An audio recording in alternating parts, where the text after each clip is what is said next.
Last લેક્ચરની અંદર આપણે exercise number 1.3 સુધી કરી લીધું છે.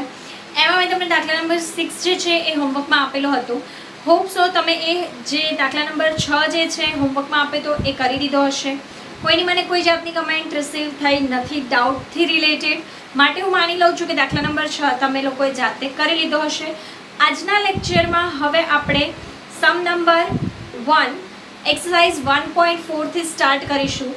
એક્સરસાઇઝ 1.4 જે છે ઓલમોસ્ટ તમને એવું લાગશે કે આપણે રિવિઝન કરી રહ્યા છીએ. આપણે ફર્સ્ટ ચેપ્ટરના ઓલમોસ્ટ આખરી ફેઝ ઉપર છીએ. લગભગ આગળના 3 થી 4 લેક્ચરની અંદર આપણું આ ચેપ્ટર જે છે ફિનિશ થઈ જશે. એમાં હવે જે ખાસ કરીને મેઇન ઇમ્પોર્ટન્ટ વસ્તુ તમારે ભણવાની બાકી રહી છે એ છે શોર્ટ સમ્સ. મતલબ શોર્ટ સમ્સ ઉપર તમારે ખાસ ધ્યાન આપવું પડશે. જે ખાસ કરીને સેક્શન સી અને ડી એક્સરસાઇઝના સેક્શન સી અને ડી ના જે મેઇન શોર્ટ સમ્સ છે એ ઘણા ટિપિકલ ટાઈપના છે. મતલબ એવું નહીં કે બધી જ ડિટેલ્સ તમને આપેલી હોય ને ફોર્મ્યુલા મૂકી દો એટલે થઈ જાય.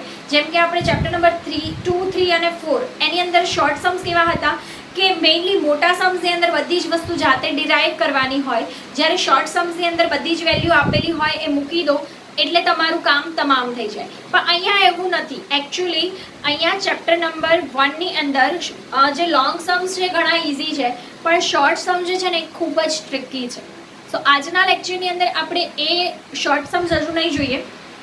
આજના લેક્ચરમાં આપણે એક્સરસાઇઝ 1.4 સ્ટાર્ટ કરીએ છીએ. એક્સરસાઇઝ 1.4.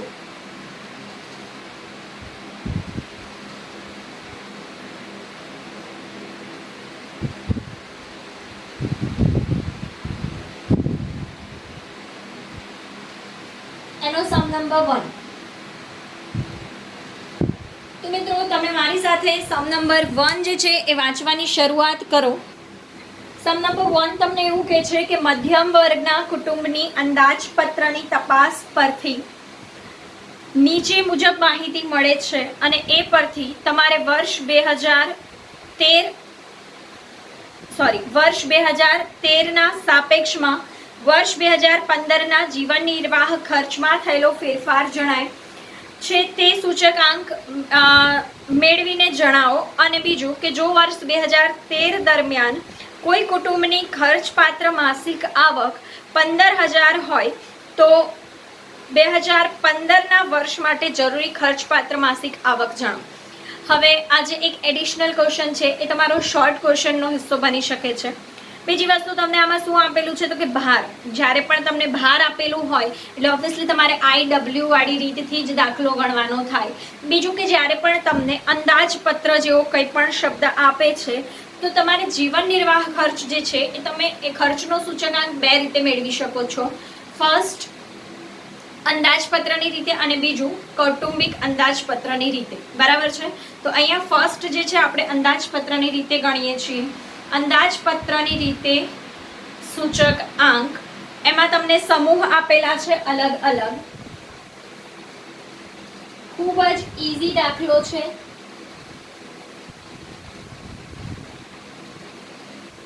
સમૂહની અંદર છે ખોરાક, બળતણ, ભાડું, કપડાં, પરચુરણ. ખોરાક, બળતણ, ભાડું, કપડાં અને પરચુરણ. એની અંદર તમને ભાર આપેલો છે. ભાર છે 45, 50, 10. ભાર 45,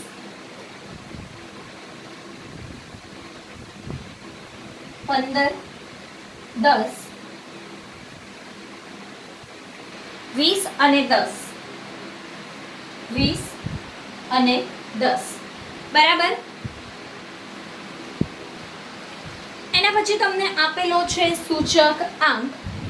સોરી, સૂચકાંક નથી. 2013 અને 2015નો ખર્ચ આપેલો છે. 2013 અને 2015નો ખર્ચ સિમ્પલી આપણે એને P0 અને P1 તરીકે ઓળખીશું. ખર્ચ આપેલો છે તમને 3,000, 1,450, 1,500.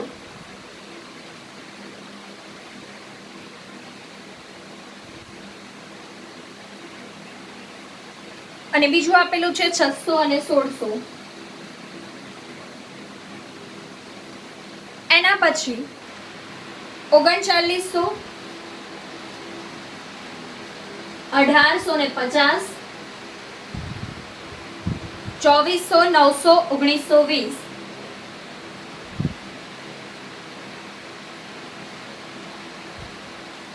સો બેઝિકલી આપણને P0 અને P1 આપેલા છે, એના ઉપરથી આપણે I શોધવો પડશે. I બરાબર P1 upon P0 into 100 અને લાસ્ટ કોલમ આપણું બનશે IW. Last column IW. તો P1 upon P0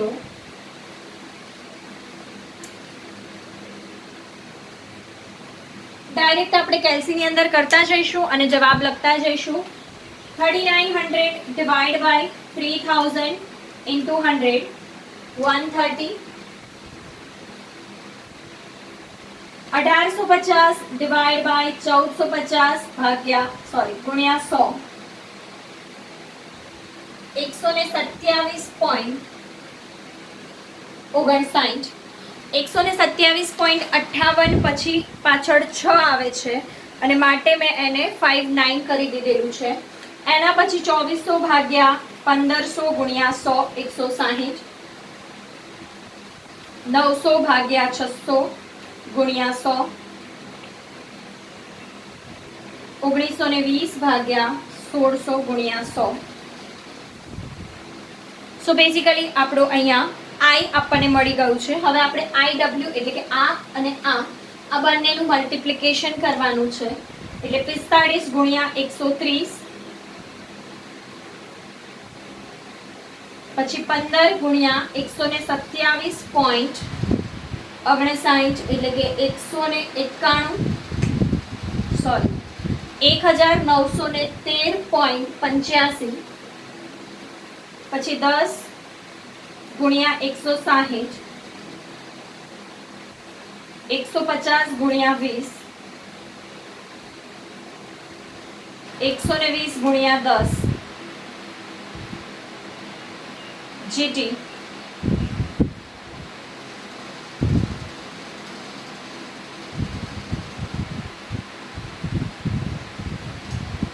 તો આપણને સિગ્મા IW મળેલું છે. આપણે સિગ્મા W ની પણ જરૂર પડશે. 45 + 15 + 10 + 20 + 10 એટલે 100. આપણને જોઈએ છે જીવન નિર્વાહનો સૂચક આંક. જીવન નિર્વાહનો સૂચક આંક બરાબર સિગ્મા IW છેદમાં sigma W.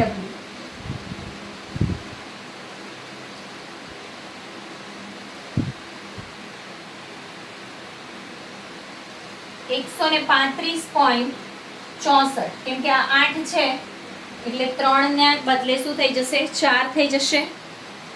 Clear? Hope so તમને દેખાઈ રહ્યું છે. Done, perfect. તો અહીંયા આપણો જે દાખલા નંબર 1 છે એ સમાપ્ત થાય છે.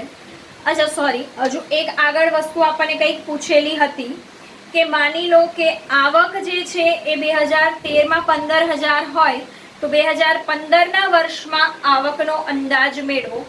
મિત્રો ખર્ચમાં વધારો કેટલો થયો? તો કે 135 જવાબ આવે છે. એનો મતલબ ખર્ચમાં વધારો કેટલો કહેવાય?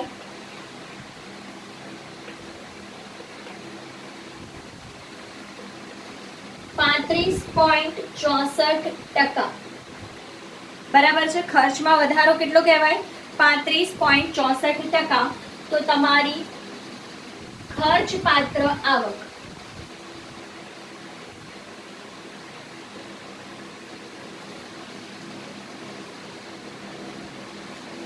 એટલે 15,000 તો હતી જ, પ્લસ એમાં 35.64% જેટલો વધારો થવો પડે.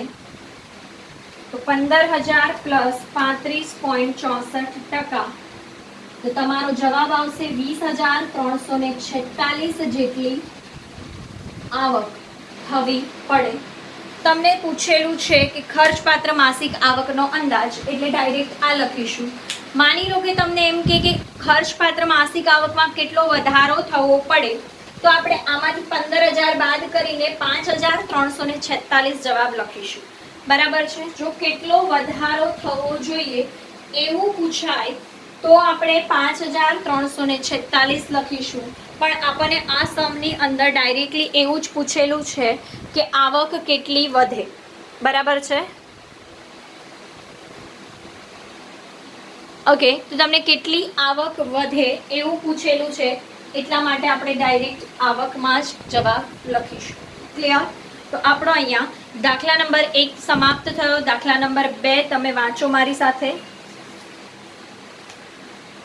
ખોરાકી ચીજોના ભાવ અને વપરાશની નીચેની માહિતી પરથી કૌટુંબિક અંદાજપત્રની રીતે વર્ષ 2014નો સૂચક આંક ગણો અને તેનું અર્થઘટન કરો. કઈ રીત કીધી છે? કૌટુંબિક અંદાજપત્રની રીત કીધી છે. જ્યારે પણ કૌટુંબિક અંદાજપત્રની રીત કે એટલે આ સેમ રીતનો ઉપયોગ કરીશું. જ્યારે કુલ ખર્ચની રીત કહેશે ત્યારે આપણે લાસ્પેર અથવા પાશે આ બેમાંથી એક શોધવાનો રહેશે. કુલ ખર્ચની રીતે જીવન નિર્વાહનો સૂચકાંક કે તો લાસ્પેર અથવા પાસે એ બેમાંથી એક.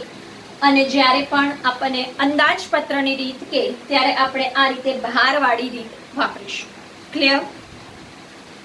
આની અંદર તમને આપેલું છે વર્ષ 2010નો જથ્થો અને ભાવ એટલે કે Q0 P0 અને વર્ષ 2014નો ભાવ એટલે કે P1 આપેલો છે. ઓકે, તો મિત્રો આની અંદર આપણને ભાર નથી આપેલો, તો હવે આપણે ભાર કઈ રીતે શોધવો એ જોઈ લઈએ. તો પહેલા તો આની અંદર પણ તમને શું આપેલું છે? વસ્તુઓ આપેલી છે કંઈક આવી જ રીતની. આમાં સમૂહો હતા, એની અંદર વસ્તુઓ છે.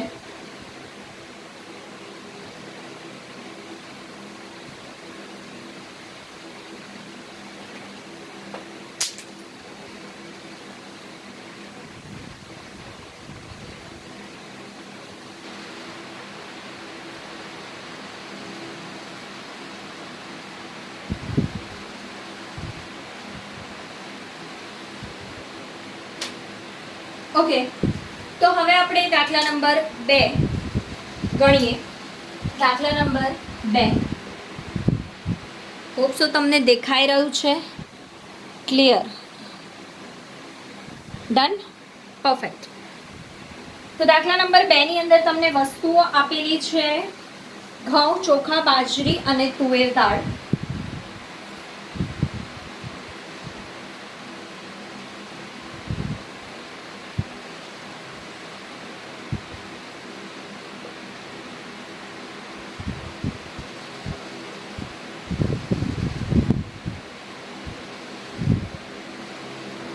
એના પછી તમને આપેલું છે P0, Q0 અને P1. બરાબર? ઓકે, સો P0 તમને આપેલો છે 15, 32, 12 અને 50. 15, 32, 12 અને 50 સમજી ગયા હશો. મેં P0 પહેલા લખ્યું છે, તમને બુકમાં Q0 પહેલા આપેલું છે. Q0 છે 60, 40, 15, 25.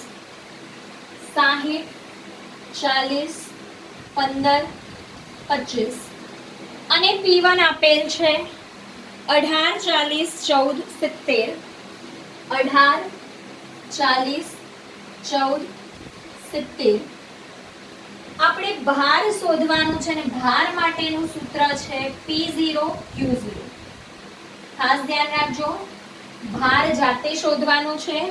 ભાર માટેનું સૂત્ર છે P0 ગુણ્યા Q0 એટલે કે 15 ગુણ્યા 60. 15 છંગ 90,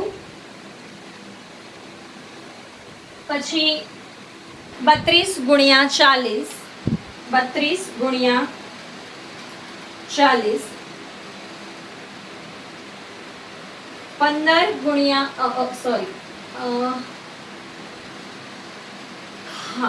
12 ગુણ્યા 15, અને 25 ગુણ્યા 50. આનાથી આપણને મળશે કુલ ભાર 900.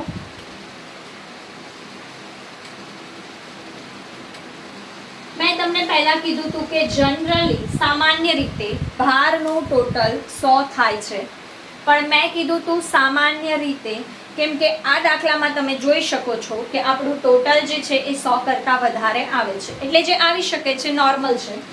હવે આપણે આઈ શોધી લઈશું. આઈ માટે સિમ્પલ P1 અપોન P0 ગુણ્યા 100 અને લાસ્ટમાં IW P1 અપોન P0 18 ભાગ્યા 15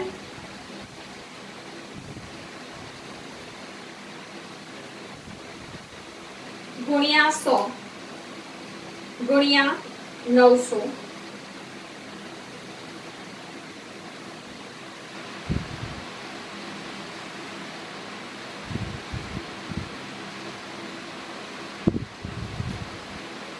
ઓકે, એના પછી P1 ભાગ્યા P0 ગુણ્યા 100 125 ગુણ્યા 1280.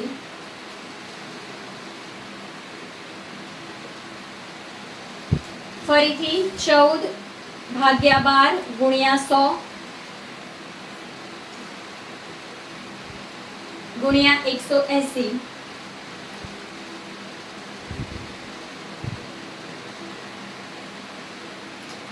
અહીંયા 20,999.99 છે, માટે એને 21,000 કરેલ છે. એના પછી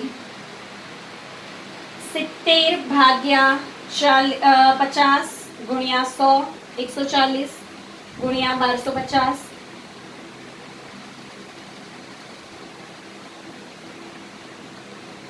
આનું આપણે કરીશું ટોટલ 1,08,000 1,60,000 21,000 1,75,000.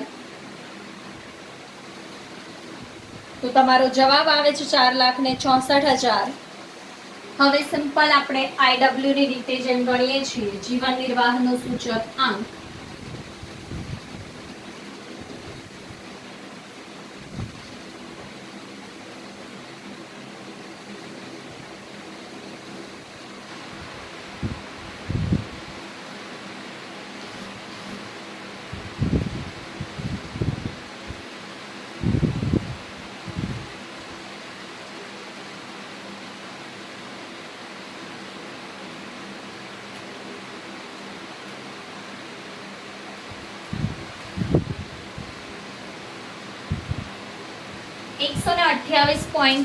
જવાબ આવે છે. તમને સવાલની અંદર બીજું કંઈ જ એક્સ્ટ્રા પૂછ્યું નથી સિવાય કે અર્થઘટન. અને અર્થઘટન હવે તમે લોકો ઇઝીલી કરી શકો છો કે જીવન નિર્વાહ ખર્ચમાં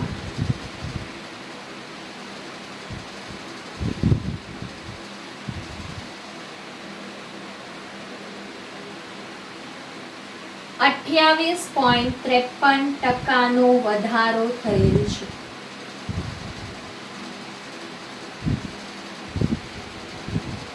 ક્લિયર? ખૂબ જ ઇઝી છે અને આ રીતના દાખલાઓ એક્ઝામમાં પૂછાય પણ છે, માટે તમારે આવા દાખલાઓ ધ્યાનથી અને ખૂબ જ સારી રીતે તૈયાર કરો.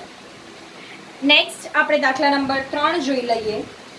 નીચેની માહિતી પરથી કુલ ખર્ચની રીતે વર્ષ 2015 માટેનો જીવન નિર્વાહ ખર્ચનો સૂચક આંક લખો. તો એની અંદર તમને કુલ ખર્ચની રીત કીધી છે. કુલ ખર્ચની રીત આપે ત્યારે આપણી પાસે બે ઓપ્શન હોય છે, યા તો લાસ્ટ પેયર યા તો પાશે. હવે લાસ્ટ પેયરની અંદર આપણે ક્વોન્ટિટી જે છે એ 0 વાળી લઈએ છીએ, પાસેની અંદર ક્વોન્ટિટી Q1 વાળી લઈએ છીએ. તો આપણે જોવાનું કે આપણને કઈ ક્વોન્ટિટી આપેલી છે. જો P1 અને P0 એ બંનેની તો જરૂર પડશે જ. જો Q0 આપેલું હોય તો લાસ્ટ પેયર અને Q1 આપેલું હોય તો પાશે. ફરી એકવાર, જ્યારે પણ કુલ ખર્ચની રીત કીધી હોય ત્યારે આપણી પાસે બે ઓપ્શન હોય છે, એક લાસ્ટ પેયર અને બીજું પાશે. લાસ્ટ પેયરમાં આપણે P1 Q0 ભાગ્યા P0 Q0 લઈએ છીએ. તો જો દાખલામાં તમને આધાર વર્ષનો જથ્થો આપેલો હોય તો તમારે લાસ્ટ પેયર ગણવાનું, અને જો માની લો કે તમને ચાલુ વર્ષનો જથ્થો આપેલો હોય Q1 તો તમારે પાસેની રીતે દાખલો ગણવો. ક્લિયર? ઓકે. સો આમાં તમને વસ્તુ આપેલી છે ABCDE. દાખલા નંબર 3.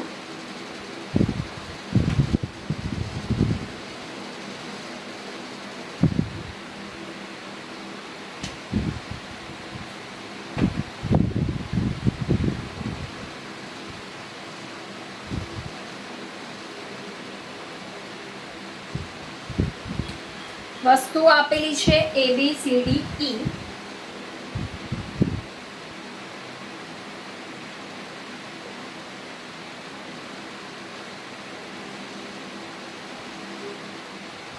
વસ્તુઓના પછી તમને આપેલા છે એકમો.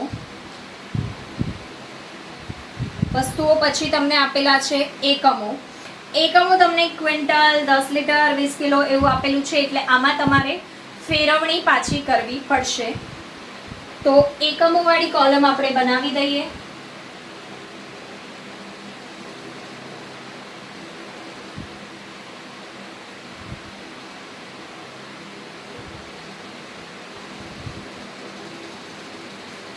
હવે જો અહીંયા તમને ઘણા લોકોનો ડાઉટ હતો કે એકમની ફેરબદલી નથી આવડતી. એશાનો ડાઉટ હતો કે એકમની ફેરબદલી કરતા નથી આવડતી. તો ખાસ તમારે અહીંયા શું ધ્યાન રાખવાનું છે, તો કે જે તમને એકમ આપ્યો છે એ તમારા ભાવનો એકમ છે. શું છે? ભાવનો એકમ. સમજજો, અહીંયા તમને 1 ક્વિન્ટલ એકમ આપેલો છે અને ભાવ આપેલો છે 1200 અને 1700. ધેટ મીન્સ કે જે ભાવ છે ને એ 1 ક્વિન્ટલનો છે. ભાવ કેટલાનો છે? 1 ક્વિન્ટલનો. જ્યારે જથ્થો 50 કિલો આપેલો છે તો એ બંને મેચ થતું નથી. માટે આપણે ક્વિન્ટલને 1 કિલોમાં ફેરવીશું. 1 કિલોનો ભાવ કેટલો થશે? તો કે ભાગ્યા 100 કરી દઈએ, કેમ કે 1 ક્વિન્ટલ એટલે 100 કિલો. 100 કિલો હોય એટલે આપણને 1 ક્વિન્ટલનો ભાવ 1200 કીધો છે, તો 1 કિલોનો ભાવ કેટલો થાય? 12. 1 ક્વિન્ટલનો ભાવ 1700 કીધો છે, તો 1 કિલોનો ભાવ કેટલો થાય? 17. ક્વિન્ટલનો ભાવ 1700 હોય તો કિલોનો ભાવ કેટલો થાય? 17. તો 1 કિલોમાં કન્વર્ટ કર્યું પછી આપણે ક્વોન્ટિટી સાથે એને આસાનીથી મલ્ટીપ્લાય કરી શકીશું. તો અહીંયા ક્વિન્ટલ આપેલું છે, આપણે કન્વર્ટ કરીને એને કેજીમાં લખી દઈશું. અહીંયા તમને P0 Q0 અને બીજું શું આપેલું છે? P1. બરાબર છે ને? 2014 નો જથ્થો એટલે Q0, 2014 નો ભાવ એટલે P0 અને 2015 નો ભાવ એટલે P1. ક્લિયર? તો ભાવ જે છે એ કેટલો છે? તો 1200 અને 1700. તો 12 અને 17 અને જથ્થો છે 50 કિલો. ક્લિયર? નેક્સ્ટ 20 કિલોનો ભાવ આપેલો છે અને જથ્થો 18 કિલો લખેલું છે. તો આપણે 1 કિલોમાં ફરીથી એને ફેરવવું પડશે. સેમ એના જેવું જ છે. આમાં ક્વિન્ટલ હતું એટલે 100 કિલોનો ભાવ હતો. આની અંદર 20 કિલોનો ભાવ છે, માટે ભાગ્યા 20 કરીશું. 340 ભાગ્યા 20 એટલે 17 અને 380 ભાગ્યા 20 એટલે 19 અને જથ્થો આપેલો છે તમને 18. ક્લિયર? નેક્સ્ટ 10 લીટરનો ભાવ આપ્યો છે, જ્યારે વપરાશ કેટલો છે? 12 લીટર. 10 લીટરનો ભાવ છે તો આપણે એને 1 લીટરમાં ફેરવી દઈશું ભાગ્યા 10 કરીને, એટલે ભાવ મળી જાય 1 લીટરનો 3 અને 4. ક્લિયર? નેક્સ્ટ 1 ડઝનનો ભાવ આપ્યો છે, પણ જે ક્વોન્ટિટી જથ્થો છે એ નંગમાં આપ્યો છે, માટે અહીંયા પણ આપણે આને નંગમાં ફેરવવો પડે ભાવને, અને માટે 12 નંગનો ભાવ 15 હોય તો 1 નંગનો ભાવ કેટલો થાય? 15 ભાગ્યા 12. એટલે 1.25 અને બીજામાં તમને 24 આપેલો છે એટલે એમાં 2 રૂપિયા થશે અને એનો જે જથ્થો છે એ છે 20 નંગ. ક્લિયર? નેક્સ્ટ છે 1 મીટરનો ભાવ અને 14 મીટર વપરાયું છે તો એમાં કંઈ જ આપણે બદલવાની જરૂર નથી. ઓલરેડી મીટરનો ભાવ છે, મીટરનો ભાવ આપ્યો છે 12 અને 16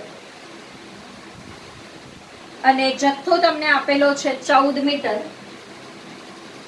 આટલું થઈ ગયા પછી તો ઈઝી છે.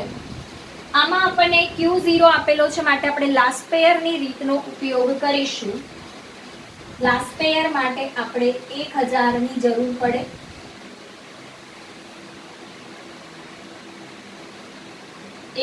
બરાબર. ચલો એટલે પહેલા આપણે લઈશું P1 Q0 પછી આપણે લઈશું P0 Q0. બરાબર છે? તો 50 ગુણ્યા 17 18 ગુણ્યા 19 12 ગુણ્યા 4 20 ગુણ્યા 2 14 ગુણ્યા 16 ચીટી.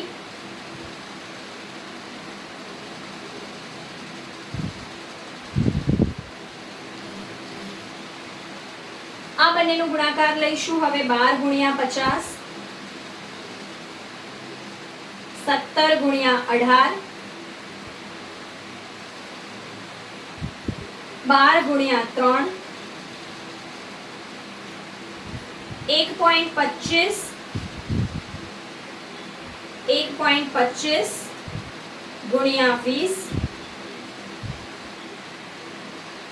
12 ગુણ્યા 14 જીટી. હવે મેં તમને કીધું કે આપણે આને લાસ્ટ પેયરની રીતે ગણીશું પણ એકચ્યુઅલી એને IL નહીં લખીએ માટે ખાસ ધ્યાન રાખજો. આપણે અહીંયા લખીશું જીવન નિર્વાહ ખર્ચનો સૂચક આંક.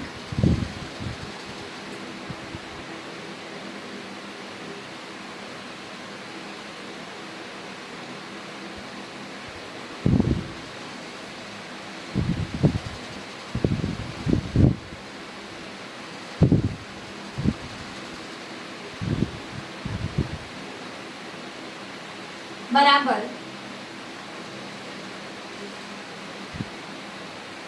સૂત્ર એનું એ જ છે જે લાસ્ટ પેયરનું છે પણ IL નહીં લખીએ.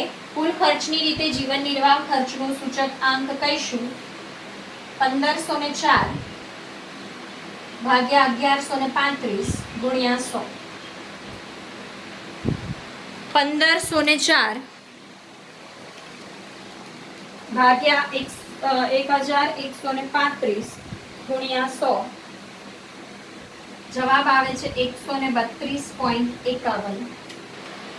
132.51 થાય. હવે કેલ્સી છે પડશે ત્યારે જ તો બગડશે ત્યારે જ તો નવું લાવીશું ત્યારે જ તો પ્રોડક્શન થશે ત્યારે જ તો લોકોને એમ્પ્લોયમેન્ટ મળશે ત્યારે જ તો લોકો ખર્ચા કરશે ત્યારે જ તો આપણી ઇકોનોમી બૂસ્ટ થશે. રાઈટ? માટે કેલ્સી પાડવું જરૂરી છે. જસ્ટ જોકિંગ, પાડતા નહીં, મમ્મી પપ્પા ધોઈ નાખશે. મંદી ચાલે છે, પૈસા અત્યારે ગણીને વાપરવા, પૈસાનો બગાડ કરવો જોઈએ નહીં. ચલો તો અહીંયા આપણો આ દાખલા નંબર 3 જે છે એ આપણે સમાપ્ત કર્યો. આની અંદર તમને ના તો અર્થઘટન કીધું છે ના તો કંઈ જ આગળ બીજું કંઈ શોધવાનું કીધું છે. છતાં પણ લખવું હોય તો લખી શકાય કે જીવન નિર્વાહ ખર્ચમાં વધારો જે છે એ કેટલા ટકાનો થયો કહેવાય? તો કે 32.51% વધારો થયો કહેવાય. શું કહેવાય? જીવન નિર્વાહ ખર્ચ માં 32.51% વધારો થયેલ છે. જીવન નિર્વાહ એટલે તો સમજ પડે ને.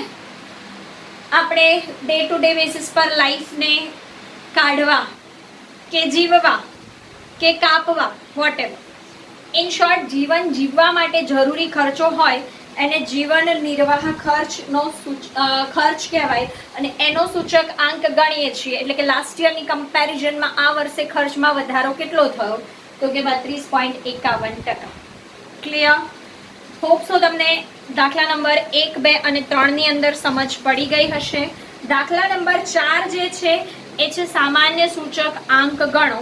તમને એની અંદર આઈ અને ડબલ્યુ બંને આપેલું છે મિત્રો. ખૂબ જ ઇઝી છે. મારાથી એક્સપેક્ટેશન્સ ના રાખશો. આમાં હું તમારાથી એક્સપેક્ટેશન રાખું છું. દાખલા નંબર 4 તમારે હોમવર્કમાં કરવાનું છે. કેમ? તો કે ભાર આપેલો છે અને આઈ પણ આપેલો છે. સીધું આઈ ડબલ્યુનું કોલમ બનાવો. I W divide by sigma W કરો એટલે તમને ડાયરેક્ટ જવાબ મળી જશે. એના પછીનો જે છે એમાં કુલ ખર્ચ અને કુટુંબિક બજેટની રીત બંને રીતે સૂચકાંક ગણવાનો છે. ટ્રાય તો કરી શકાય. આવડે તો ગણજો, ન આવડે તો કમેન્ટમાં લખજો. તો નેક્સ્ટ લેક્ચરની અંદર આપણે શ્યોરલી સોલ્વ કરાવી દઈશું. ત્યાં સુધી મિત્રો રજા લઉં છું. જય હિન્દ, જય ભારત. Thanks for watching.